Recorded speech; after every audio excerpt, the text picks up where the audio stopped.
Well, it's been a long time. Welcome to Walking Without Rhythm. I'm Jeremy, I'm Noah.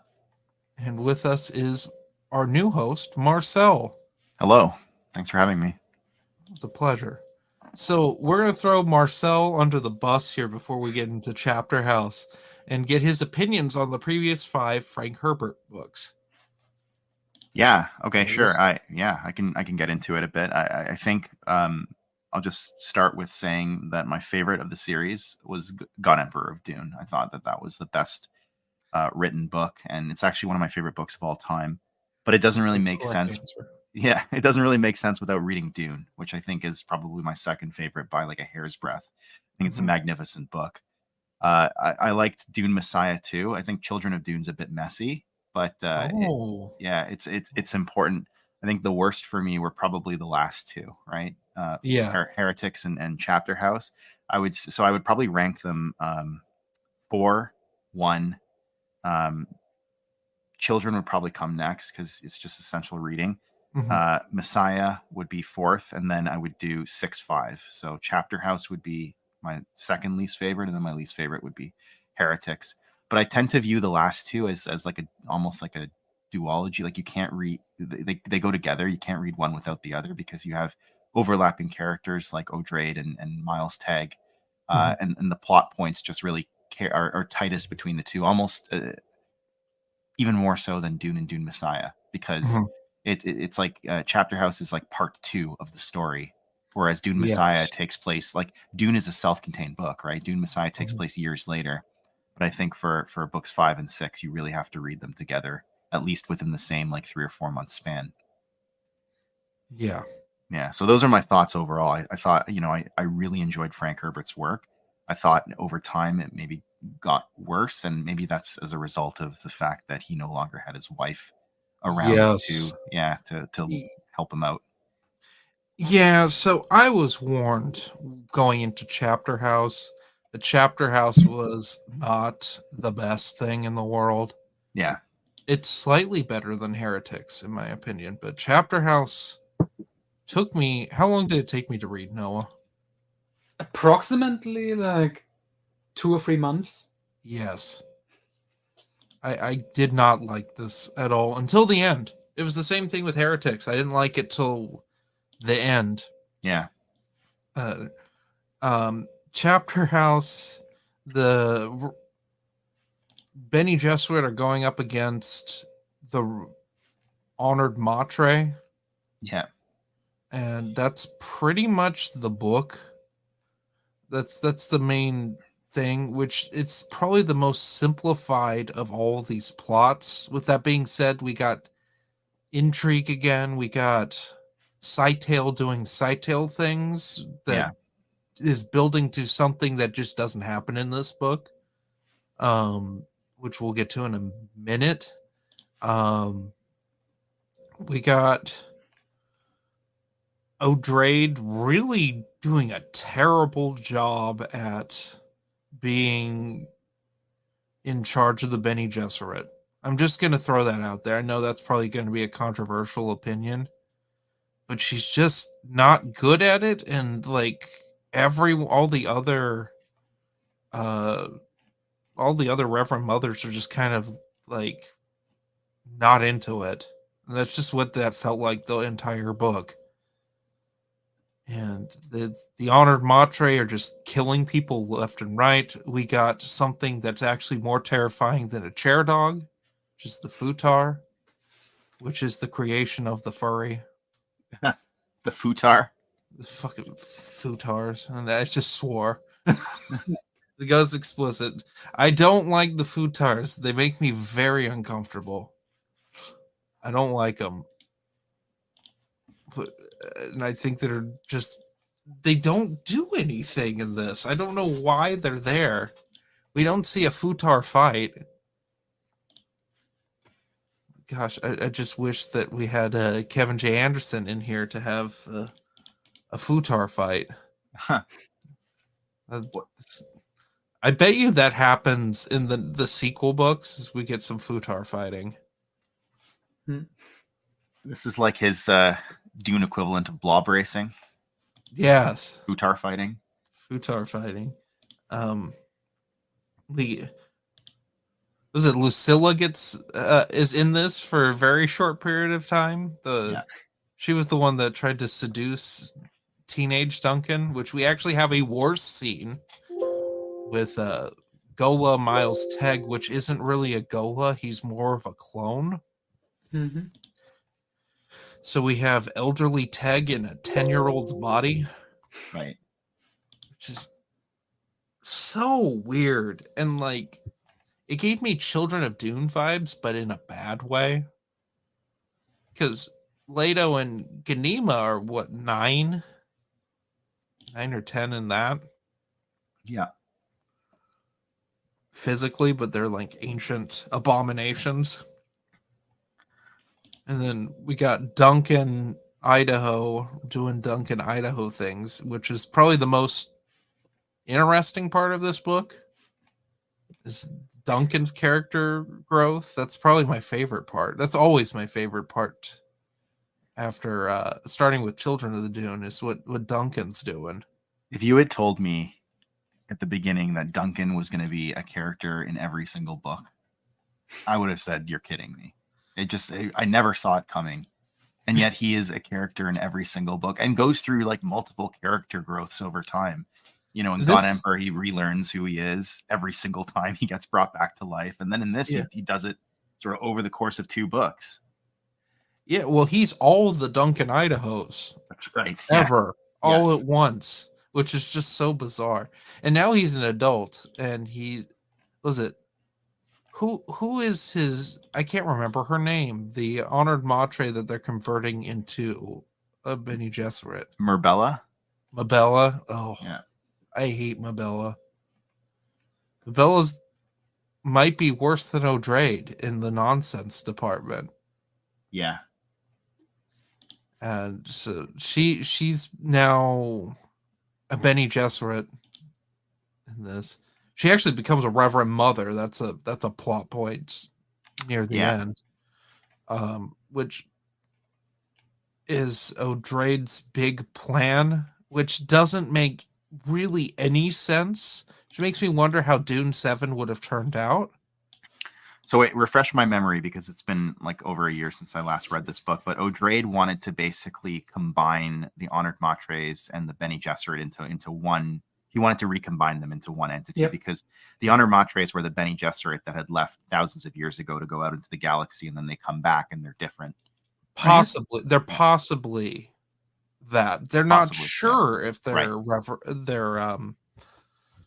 Bene Gesserit, because none of the Bene Gesserit came back from the scattering. That's right. Yeah.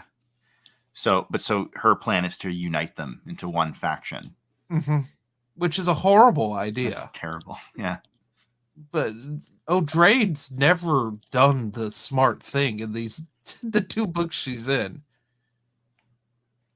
I mean, she made that awful deal on Arrakis with the priests. Well, no, she did that with Scytale. The whole reason Scytale's even still alive is because of O'Drade and making these deals with the Twi'lexu, which have fallen through. I don't think there are any Twi'lexu left. I think Scytale's the last one. Yeah. That we know of at the very least. Yeah. And that's Scytale's whole plot. Scytale's barely in this, but when he is, he's just upset constantly. Yeah. Basically him, Duncan, Mabella, and oh gosh, what's her face? The other Atreides that can control the sandworms. Shiana. They're trapped on the Node ship for most of this book. Like they're imprisoned there until the worms, the sandworms start coming. Because another plot point is that they're converting Chapterhouse into a desert for sandworms so they can make spice again. Because spoilers, the heretics, but it got Arrakis, also known as Arrakis, also known as Dune, got carpet bombed and completely like obliterated at the end of Heretics, and they took the last sandworm. off planet to Chapterhouse to try to make more sandworms. Kind of cheapens the shock value of destroying Dune, the planet itself, when you know that they're just going to create another Dune. Yeah, and that was the problem with Heretics. Like that's the whole end problem, because you know in Heretics that they're going to just recreate the desert. Yeah. And so it's like, what does it matter that you destroyed Dune at this point? The thing is, if we had gotten the whole trilogy, I think these books would have been better. But I quite honestly, after reading Chapterhouse, I'm not sure. I just don't. Yeah, I don't know where does he go from here. I mean, we can probably talk about that a bit later, actually, because I'm getting ahead of myself. But well, we do have a vision of what happens. It's just he didn't do it, right? And it's not quite what he was going for. But based on some of the stuff I've read and based on this book, some of it was his idea in the nonsense department. Yeah, as Noah would think. There's some dumb things that are starting to get set up in this. Well, we can talk about Cytail, right, and what he has set up. Oh yeah, he has the DNA of Paul and Cheney and a whole bunch of other people. Yeah, that he can potentially make Goas, and it's like his ultimate like trap card, I guess. Like it's the only thing. Like if he's desperate, like he has all these options. Yeah, they call it a null entropy capsule, and he has, like you said, the DNA of all these other characters that we would have seen in the first couple Dune books. Mm-hmm. Then we got the weird farming people that Duncan's just having random visions of. That's the biggest thing. That's some nonsense that I don't get why that's happening. Right. I think there are options like what this was, because looking back at these two books, I do get the feeling this is building up to a big finale in like a third book, because the Heretics is setting up the factions. You know, now we have like the Honored Mattress and whatever the other ones are called, the Bene Gesserit. Yeah. And then this book is them actually like fighting, essentially, and at the end like merging together to fight the, I guess, unknown enemy. That's right. Whatever they were fleeing. The Vong. The Vong. The Vong. The Vong. The Yuuzhan Vong. This is where they went before going back to the Star Wars. Fun fact, that is established in Supernatural Encounters. That's right.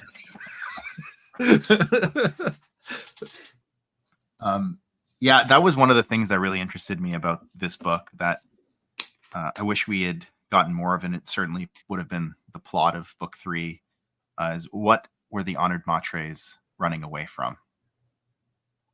Because they're at the top of their game, right? They come into the galaxy and they are basically conquering the old Atreides Empire, left, right, and center. Wasn't it basically at the end with, what's the names, Marty and Daniel? Yeah. And they just seem like an elderly couple. And I think they directly say they are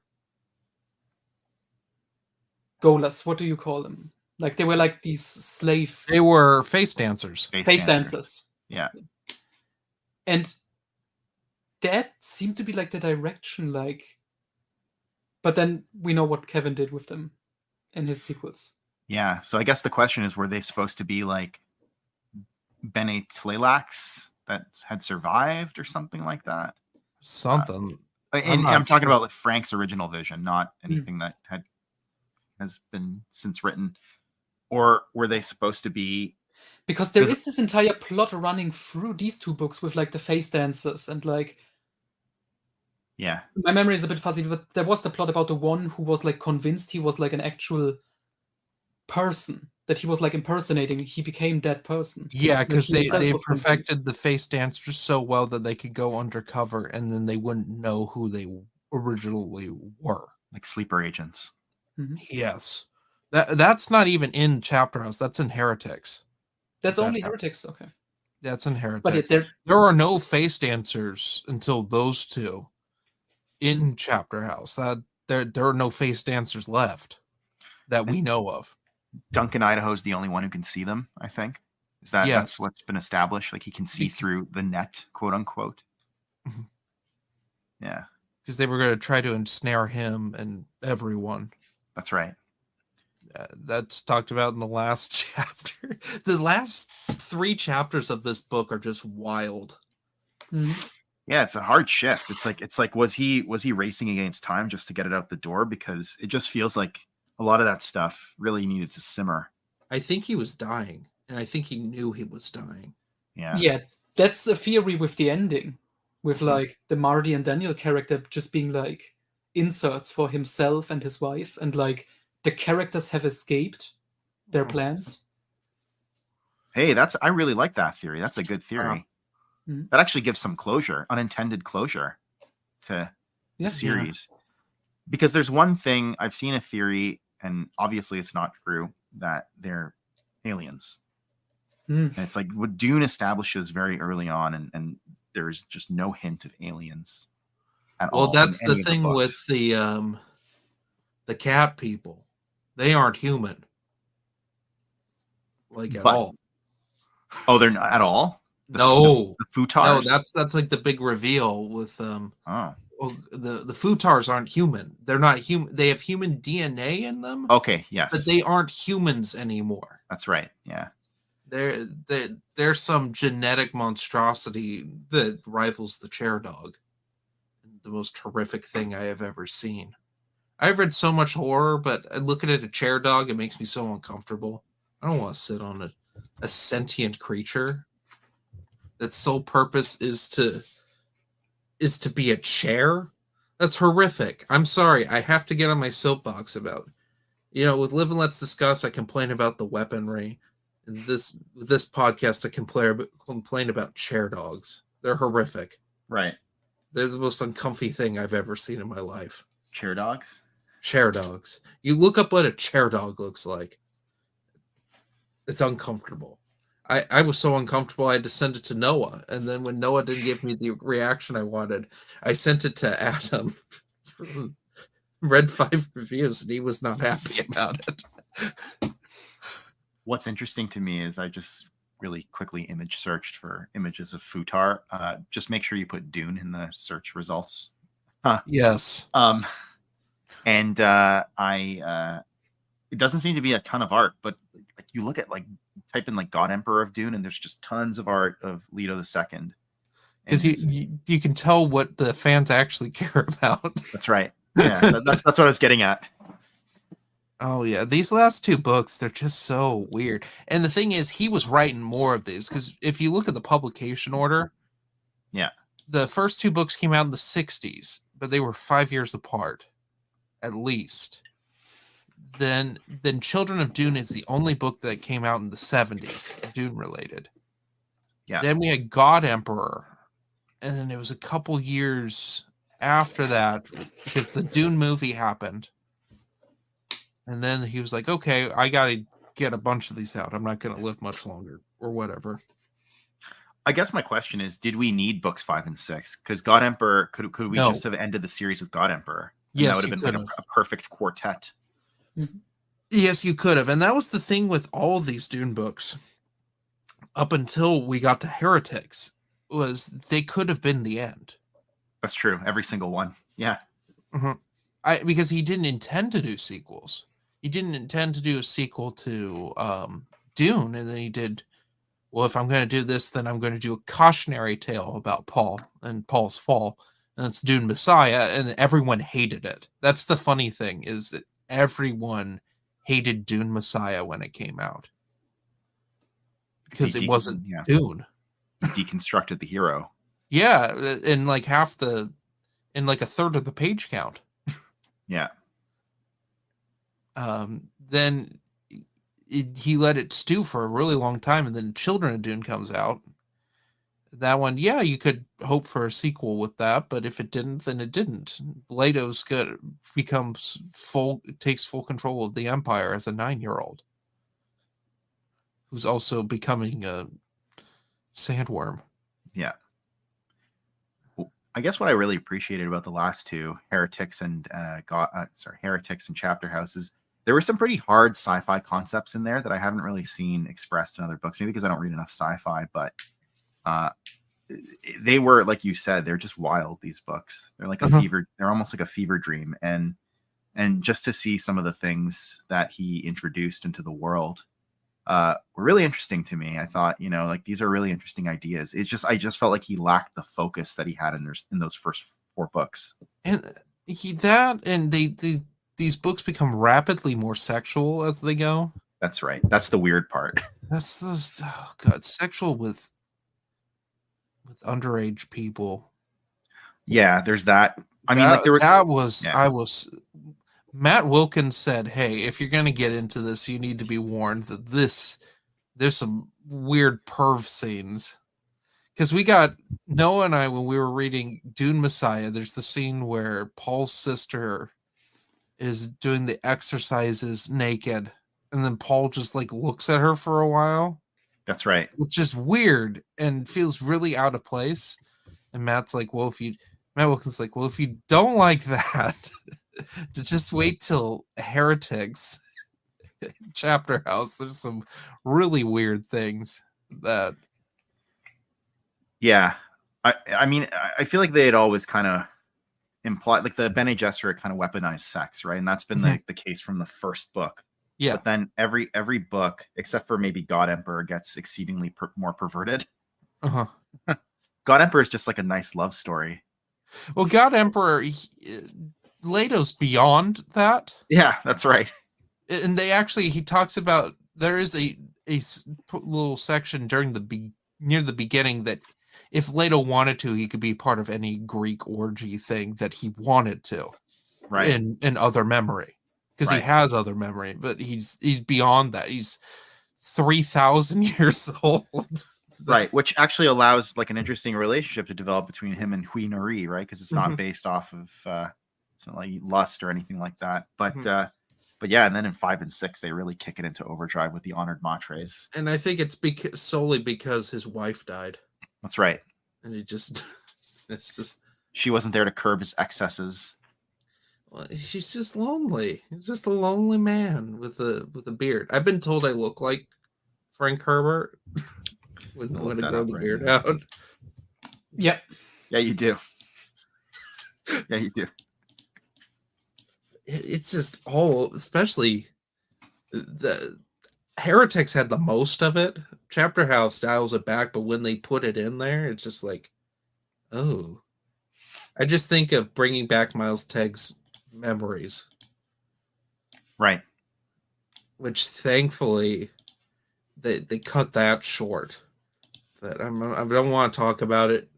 Just know when you read this, it's the most uncomfy thing.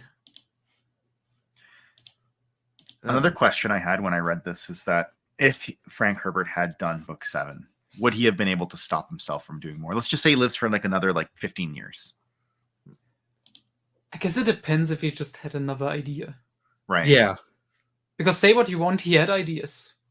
Yeah. Oh, yeah. That's what I was getting at earlier, right? Like with the hard sci-fi stuff, there's some really cool and weird ideas here that I've never really seen expressed elsewhere, and that's why I still appreciate these books. Like, although I rank them the 2 worst of the Herbert books that I read, it's like they're still some of like the coolest books that I've read in a long time. Oh, we've all read far worse than this. Yeah. Oh yeah, I would say even like a quote unquote bad Frank Herbert, like Heretics, I would take over like most other books. Yeah. Oh yeah. Well written. Yeah, this is better than Chuck Wendig. That's for sure. This is better than a lot of things I've had to read on the channel before.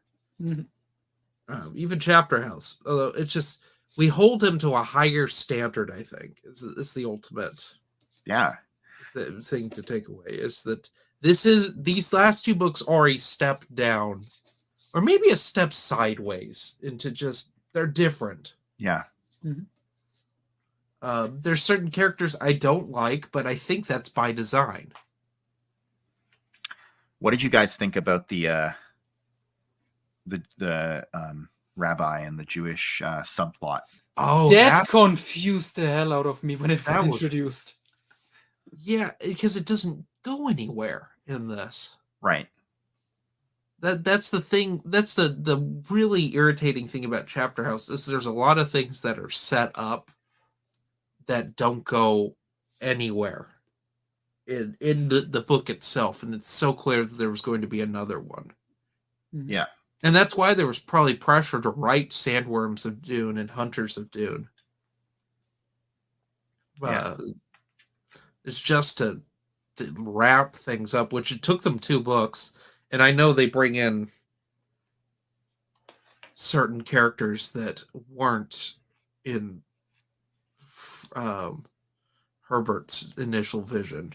Right. Can I be cynical here and just say it straight up before we even get to the sequels? Mhm. Because they claimed they are based on Frank Herbert's notes. They probably call- are to some degree. Yeah, but for the most part, I call bullshit. Yeah. You know, I was going to say that, but certain things are set up that I know become a thing in the sequel books. Yeah, like we said, especially with like the Gola thing. Yes. Like- Which I thought was 100% their idea. Because it's dumb. But yeah. You know that line in Jurassic Park where Jeff Goldblum's like, just because science said that you could doesn't mean that you should. Yeah. And that's what I think about like the Dune sequels that Brian and Kevin wrote. Is I haven't read them yet, so I'll reserve judgment fully, but it almost feels to me like just because those notes existed doesn't mean that you should provide an ending, right? Like it's like this Western mentality that there needs to be a definitive ending for something, but why can't we just And honestly, reading this one as like the end, and maybe because I'm looking at it with like the metaphorical lens of like the ending being like a metaphor for Frank and his wife, That's and right. like how the characters escaped him as like the storyteller. Yeah. That's like, you know what? I'm narratively satisfied with this as an ending. Yeah, me too. And When especially because this gets ruined by the sequels, as we know. Yeah. Because these 2 characters, Marty and Daniel, get retconned hard. Yes.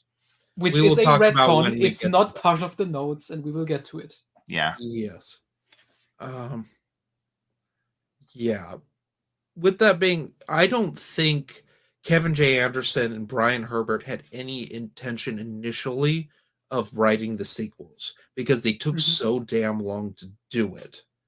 They Yeah, they sure. did Yeah. their initial prequels setting up like Atreides and the Harkonnens and stuff. Then they went further back and they wrote about the Balerian Jihad and all the Machine Crusade and stuff, which is very divisive in the fandom because it does change some things that Mhm. are kind of talked about in God Emperor. Really? I didn't know that. I thought they were just prequels, like straight up prequels. But you're telling me that they retcon stuff? Oh, you're surprised by that. Well, no, I guess kind of. Can we establish when Jeremy says, "Oh, those Dune prequels and all the stuff written by Kevin and Brian are controversial"? What he means is nobody likes them except Matt Wilkins and like 5 other people. Yeah. Like really, I think there's more people that like them than that because there was a push by the fans to write sequels. I mean, obviously, because it ends kind of openly and fans want more. It's almost like a kid in a candy store, though. It's like they don't know when to stop, right? And it's up to someone who has a bit more maturity to be like, hey, you gotta stop before you get sick off of eating too much, right? I think the analogy, I don't know, again, like I'm talking about stuff that I haven't read, so it's a bit ignorant of me to do so, but the ones I am surprised to hear about the retcons, because the ones I was looking forward to reading the most, the ones that made the most sense to me to do, maybe was those far-flung prequels, the Butler And they have their moments. Yeah. Because I've read excerpts of them. Yeah. And it's very enjoyable. You're not going to get the Frank Herbert writing in these. Sure.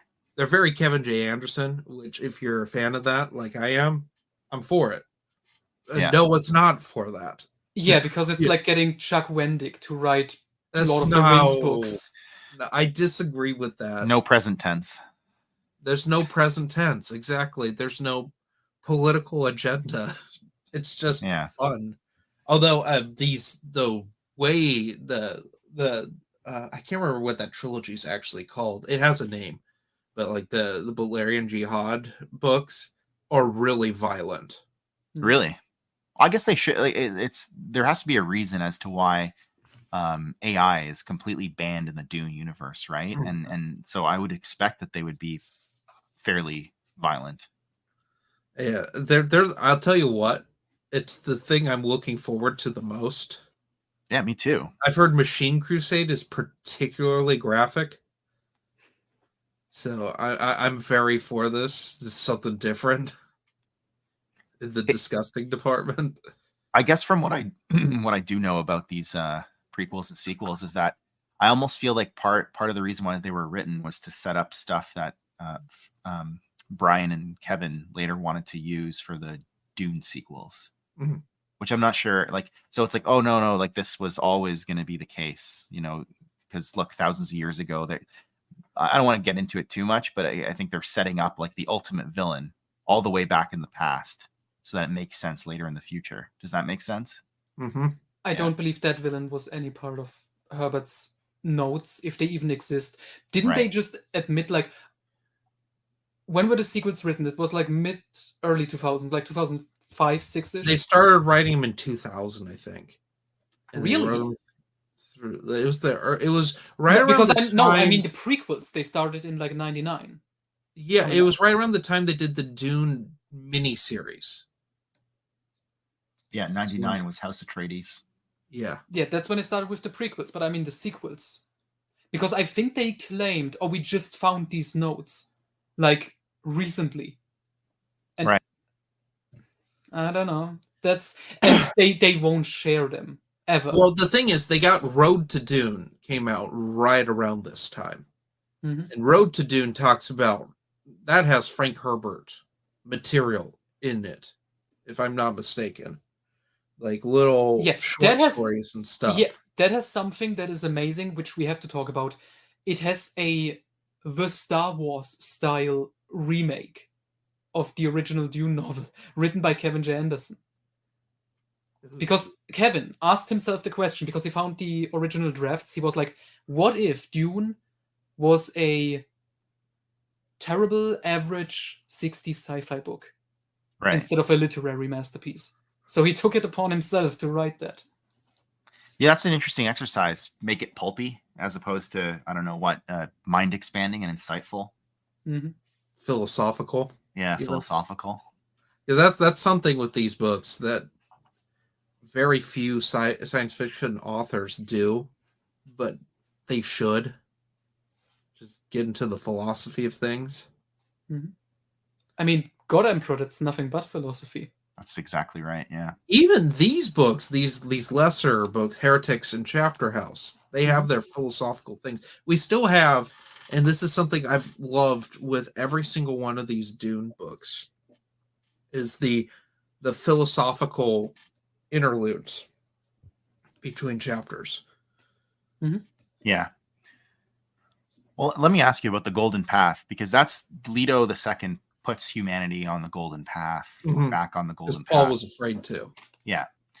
But I feel like it's barely mentioned in books 5 and 6. Like, are we just to assume that they're on the golden path? Oh yeah, they humanity? Are. Okay. Yeah, but they talk about in Chapterhouse that the golden path doesn't have anyone to govern it, and that's what the Bene Gesserit are supposed to do.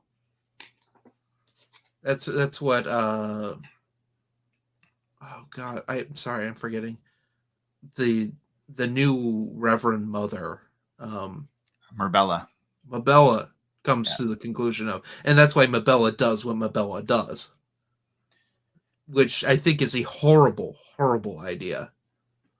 But it almost like sets up at the end that Shiana is gonna rebel against Marbella. There's gonna be like that tension between the two groups. Well, because they're well, that was set up in the beginning. That's set up from the get-go that she's right. Shiana's, they got her too old. Yeah. To be a Bene Gesserit. They got to her way too late. So she's not easily manipulated like the other ones are. And she's got this rebellious tendency, and so she and Duncan we find out at the end they've been plotting to escape the entire time. Yeah. the entire time, and to take sandworms with them. That's like the big bad thing that they did is they snagged some of the sandworms, Which they flew do, away. right? Like they Uh-huh. escape. And with no ship. with Scytale and I think Teg. Yes. Yeah. And the Jewish people. And the Jewish people, yeah. And the Futars. But that was an accident. They just didn't want to do anything. So they have a bunch of Futars in cages for no reason. Futar sounds like a Masters of the Universe enemy. Like, oh, look, there's Beastman. They do. They look Futar. like... Yeah. Yeah, they look like something that He-Man would fight. Right. Such a Futar in the face. They're just weird. They're weird, and the Onomatres are banging them. That's another thing in this. Yeah. Ugh. The Spider Queen, as they call her. We haven't even talked about her, the main honored Matre. You're talking about not Logno, the one before her, right? Mm-hmm. No, Dama. Dama. Yeah. Dama is just a crazy person. Yeah. I enjoyed her. I did too. She was so vindictive and awful and dumb. That's the thing. They were overconfident and just dumb. Mm-hmm. And she gets killed in a pretty funny way. Yeah. Yeah, but what I gotta say about this one, I enjoyed that early on some characters from Heretics got just offed.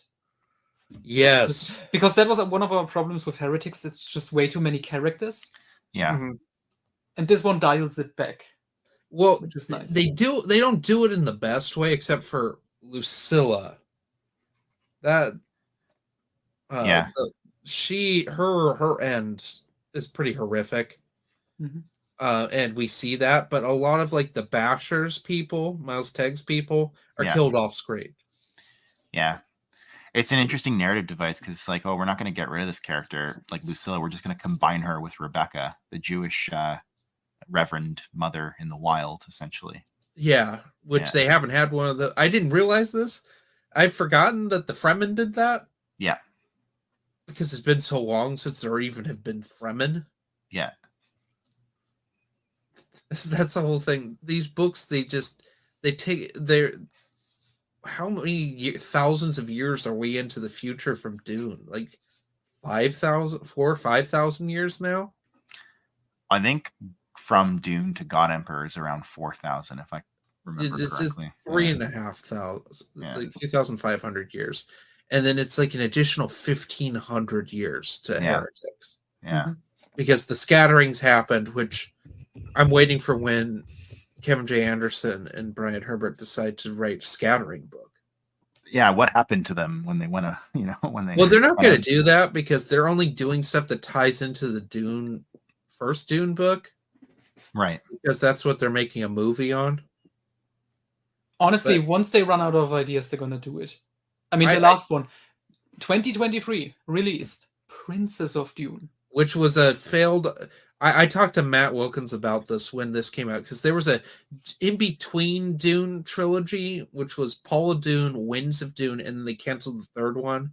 I'm almost certain Princess of Dune is the third one of those. Yeah, I mean, it's confirmed. It was supposed to be about Princess Irulan, that character. Uh-huh. And now they did it, like... It's Irulan and Chaney, which... Because I guess we got to put Chaney in there. Because Irulan's interesting because you don't get enough Irulan. That was my If I have a complaint about the first Dune trilogy, we don't get enough Irulan. I mean, hell, she's just writing philosophy in the first book. She doesn't really even speak in it. Yeah. And then the second book, she's kind of an antagonist. And then and Children of Dune, you just feel bad for her.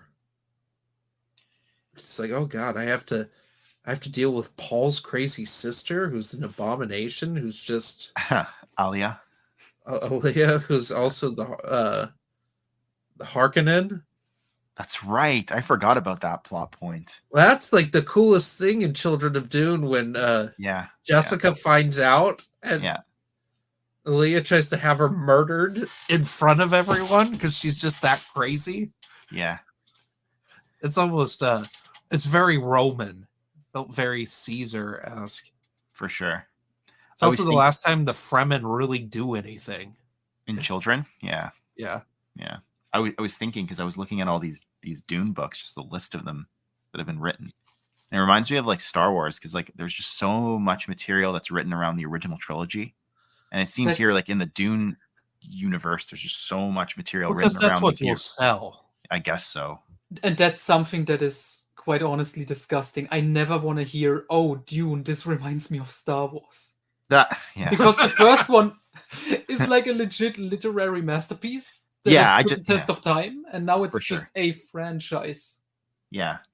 That's I mean to say like the way that they decided to construct their quote unquote expanded universes reminds me of the way that Star Wars really even Well, in the new canon. Like, it's Kevin supposed to be. left Star Wars Yeah, to write to Dune. write Dune novels. You were going to say something else. You weren't Yes, going to I say to was. write. Yeah. I tell you what, I do miss Kevin J. Anderson writing Star Wars. I mean, he's a better fit for Star Wars than Dune. Well, Yeah. read Saga of the Seven Sons. That's his rejected Star Wars idea for New Jedi Order. Hmm. Yeah. Well, I mean, Star Wars is always kind of rooted in those pulp stories of the past, right? Whereas Dune, I mean, like he came out of the gate swinging. That first book is taught in schools because that's how good it is. Yeah.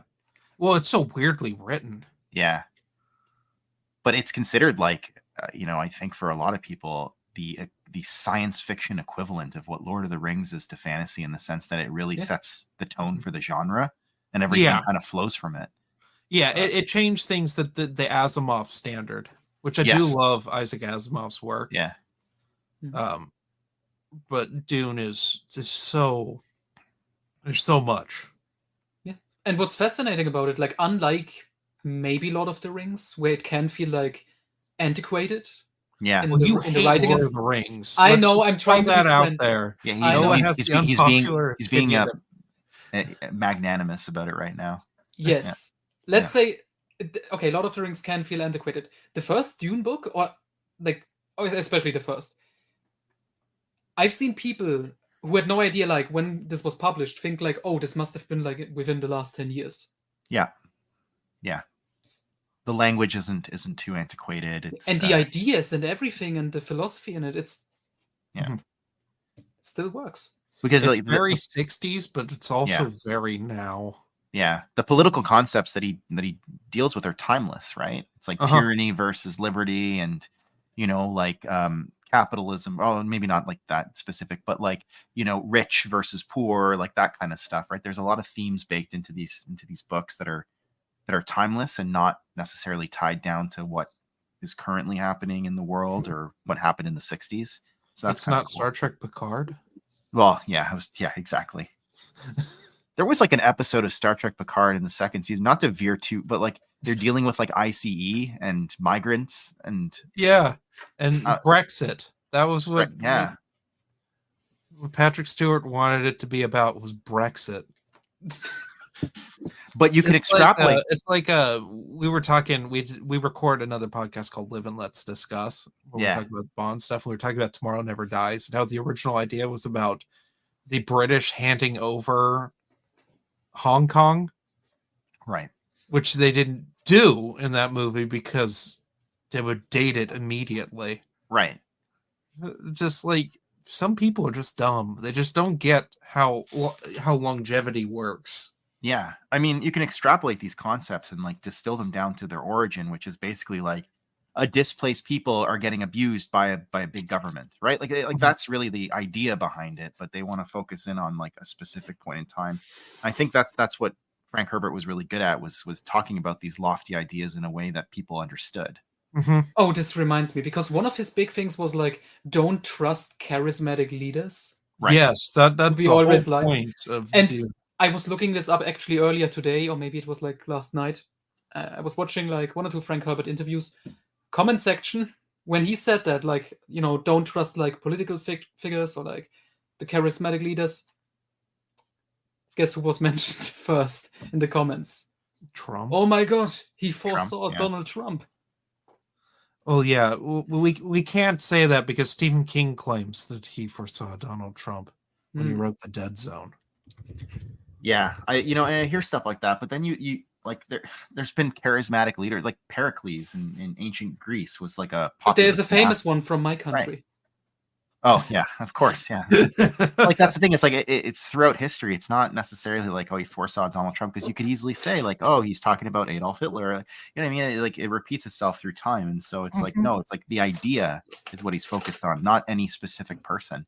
And maybe he was thinking about us, but maybe he was thinking about Richard Nixon. I don't know. Like when he wrote, but it's just like I don't know. I think when you start bringing in specific time, Yeah, specific and terms that into things, yeah, it just and makes he was, as far as I know, he's never pinpointed said, "Oh, this is based on that." Like, the infamous one, in my opinion, is when George Lucas in the 2010s decided that that Star Wars was an allegory for the Vietnam War, yeah. and that the prequels were an allegory for the George W. Bush administration. That's Yeah, so dumb. I still don't get that one, but yeah, continue. Well, that's a we can discuss that off air.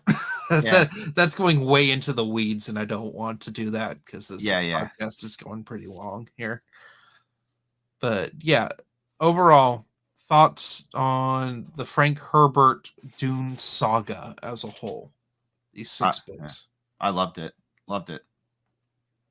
Noah, I would agree. Highly recommended. Read them all. Definitely the first one, but if you liked it and you want more, read them all. The first and God Emperor are the best, in my Yeah. opinion. And I want to throw in here because Dune Messiah rubbed me the wrong way initially. In hindsight, it had to be the way it had to be. Yeah. Yeah. And don't get discouraged with that one. Trust me, you'll get something out of Children of Dune. Yeah. There are natural stopping off points, and I think you could stop after like you said, really after really any of the first 4 books you could stop.